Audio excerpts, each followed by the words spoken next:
Welcome to the fight game. He's Icewater, I'm Puma. And there were some great fights last night. Benavidez and Morale. We're going to talk about that first.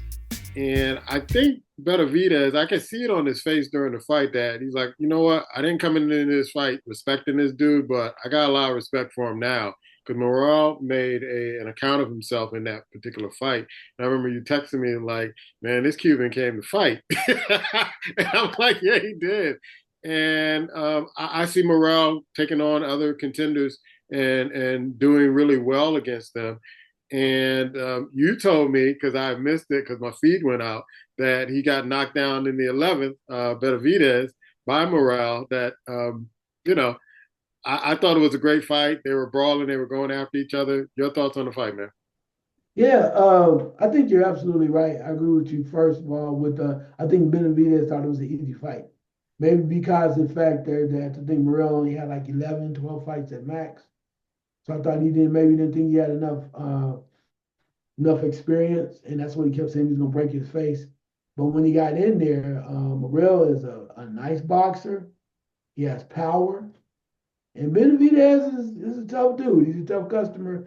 And for the most part, he can really control the fight. And he threw some hard punches that Morrell took on. I mean, he was like, poof, poof. He was taking them. But like you said, I think Benavidez found out this dude was a bad dude. And the factor that he was hitting him up, it was almost like David Benavidez was trying to make excuses as to why he didn't knock him out. Right. Like this dude tough, man. I didn't know he was that tough, but you found out that yeah, this guy, he's game. And it was a hell of a contest. I like to see them going back and forth. The only two things that really kind of messed me up a little bit that I was a little disappointed in was the factor that Benavidez did not want to give Morrell credit really for his knockdown in the 11th. It was legit. The other thing too, at the end of the 11th round, took the point from Morrell Mm. because they said he hit after the bell, which he did. But the issue with that is when you go back and you watch the end of the 11th round, you can hear the bell, and Benavidez was swinging too. Benavidez threw like three punches, and he threw two that were after the bell as well. It's just that the contact of the punch that Morrell threw was more solid. The ref was, I think, was in his feelings at the time. He was like, "I told you guys, you don't be throwing after the punch, after the bell," and he got caught up in it, and he took away a point from Morrell. But I'm like, if you're gonna do that, then you got to get the other guy too. Yeah. Looking at Benavidez, I'm looking at who he can go against next because we talked about him fighting Canelo. I tend to agree with you. You texted me last night and said, you know what, I'm not sure that's a good idea right now based on what I'm seeing. And I kind of felt the same way. So where does he go next? According to what they're saying, they say he'll fight anybody because he wants to, I guess, since he won the 175 belts, he said he wants to unify. And by unifying, that means he would fight probably the winner of Dmitry Bivol and or Artur Beterbiev. That's taking place, I think, February 22nd. He would fight the winner of that at 175. I'm not sure if that's a fight. And I think he wants that fight because in the end, even though he may not say it, I think Benavidez is trying to force Canelo's hand. So it's like if I beat the guy that beat you or the other guy that beat him at 175, I got all the belts up here. Why don't you come see me? Now I have purpose. I have a legitimate reason why you should want to fight me now. Come and get these belts, become another undisputed at 175. And I think that's what he's pushing for, even though he may not say it. But why else would you go up? Have you always wanted to go 175? He's a bigger dude. He can make it. He's even talking about possibly going to cruiserweight Okay. at 190. And I'm like, okay, well, if you do finish 175, you think you can go to cruiserweight? I'm like, okay, that would be interesting. But I still think, even though he won't say it, he really wants to see Canelo. So my thing is this, get off just real quick. If you don't go to 190, you know what I'm already thinking, don't you?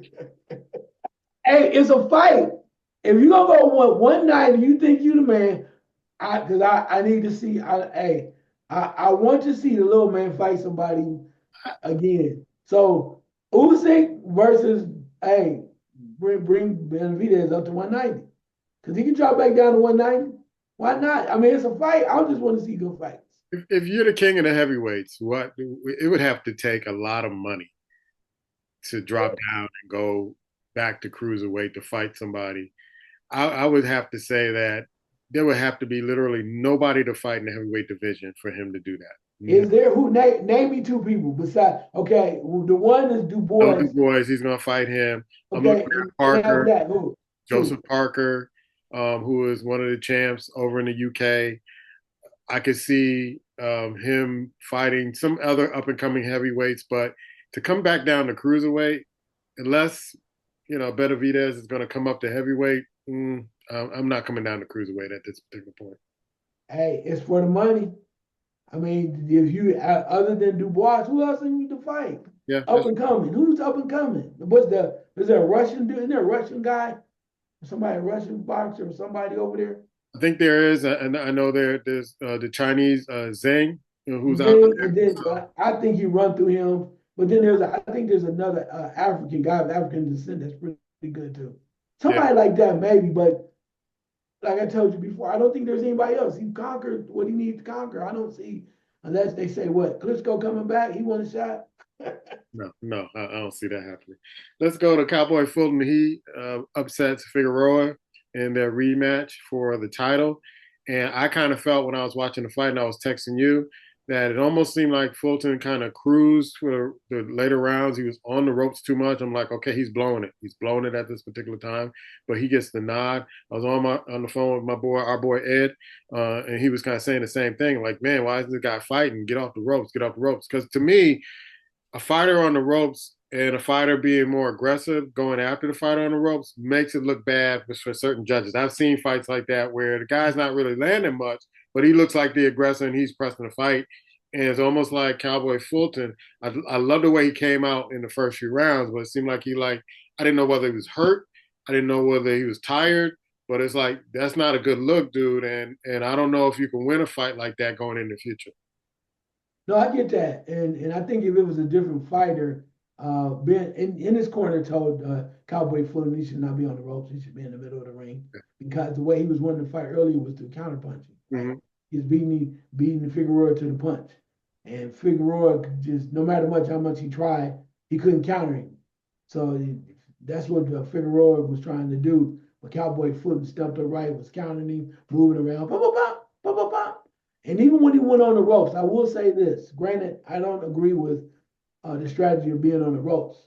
But even on the inside, when Figueroa was coming forward, Cowboy Fulton was beating him to the punch. So he hit him with an uppercut. You slide, blah, blah, blah. He's dropping more punches. Even though Figueroa was the champion and it was a higher weight, I think mentally he went back to where he was when he got beat before. Instead of realizing that he was the champion and I earned this and I'm gonna really stay on the outside and I'm gonna pop this dude because he's smaller than me.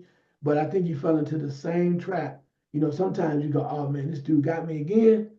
And you forget where you're at now. You're the bigger guy, you're in a higher weight class. And if you throw your punch and stay on the outside, you can get this little dude. He didn't, and that's what Cowboy Fulton was able to do. And kudos to him too, because he caught a lot of flack after he lost the fight to Inoue. And then the fight after that, he didn't really look that great. So to come back like this and dominate and to win in the fashion that he did, kudos to him. Yeah, and I got to give him props on the Tims and the short trunks. Look like jeans. I was like, I'm loving this look. And yeah, I'm from the East Coast. Yeah, I like that. Okay, look, let's clarify that why you like it. I like the Tims and the shorts look, and like they just hey man, got to fight. We'll give you $10. Come in here and fight. All right, I'm good. And my Tim's good. All right, good. I'm in the ring. So I was on the phone with Eddie. I'm like, we got on Tim's. I'm kind of liking this. I'm kind of liking this. I can see more people doing that. But you said this last night. This might be the fight of the year. It's the candidate for the fight of the year with Pitbull Cruz. It reminded me of watching Telemundo late on Friday nights, and you got two Mexican fighters there, and they ain't backing down. They're going to fight till the last bell ring, and you don't even care who won because you just saw a great fight. Outstanding fight. Pitbull Cruz is known for engaging and being strong and dominating when he can. except sometimes when he goes to a higher level of opponent, the Javante Davis of the world and other folks like that. He has trouble because he tries to always go forward. He has one speed. Mm-hmm. And usually that speed with even the wildness that he shows at times is enough to get guys out because they can't take the punches. But the gentleman by the name of Angel Ferreira was amazing. He banged with him as well. He was right there too. I think I told you missed round three. Round three is probably the round of the year. And it is because they both came at one another and they were just letting the bombs go and going back and forth. Fight of the year, possibly. Truthfully, I thought that Fiera won. I did. I thought he won. Thought he So did it's going to enough. be a draw, to be honest Yeah, with I go with that too. But I was like, Pitbull didn't do enough. Plus, two, it was getting to a point where Pitbull was throwing wildness and he only knew one way and he was missing because Fiera in the late rounds started to kind of counter him and started the timing, right? So he knew he was going to come in all wild and whatnot. So he just wait. He thought he going to tire himself out. And went, and he did that in the later rounds. That's why I thought he won. But yeah, I was sad for Fiera because I don't know. I mean, I like Pitbull. I think he's an action fighter.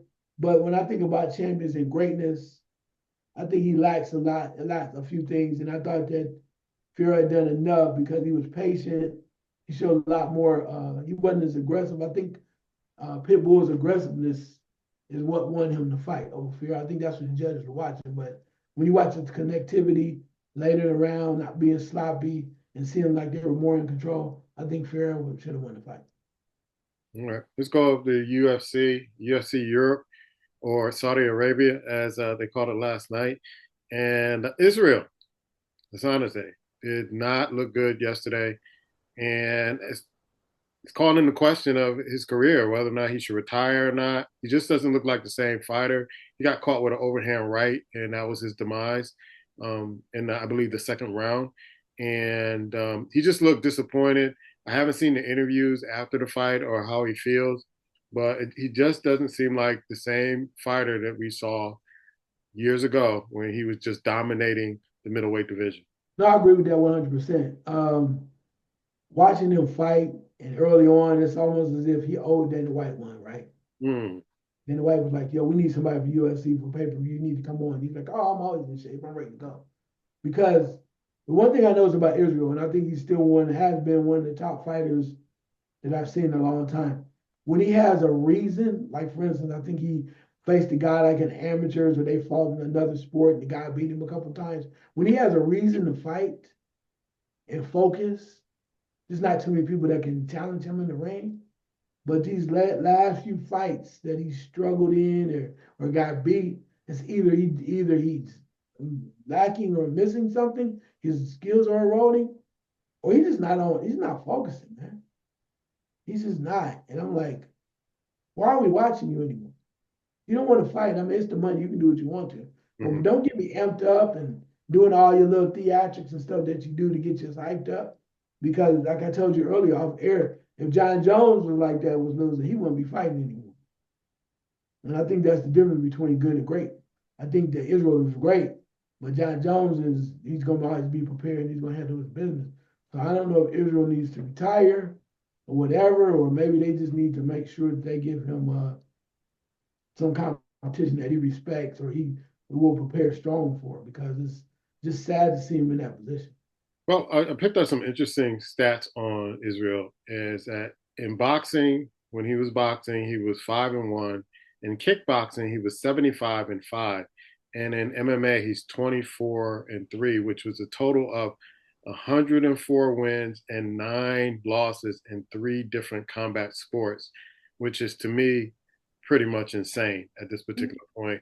And maybe the wear and tear of fighting in 3 different combat sports has gotten to him. I mean, he's had over, 115 fights.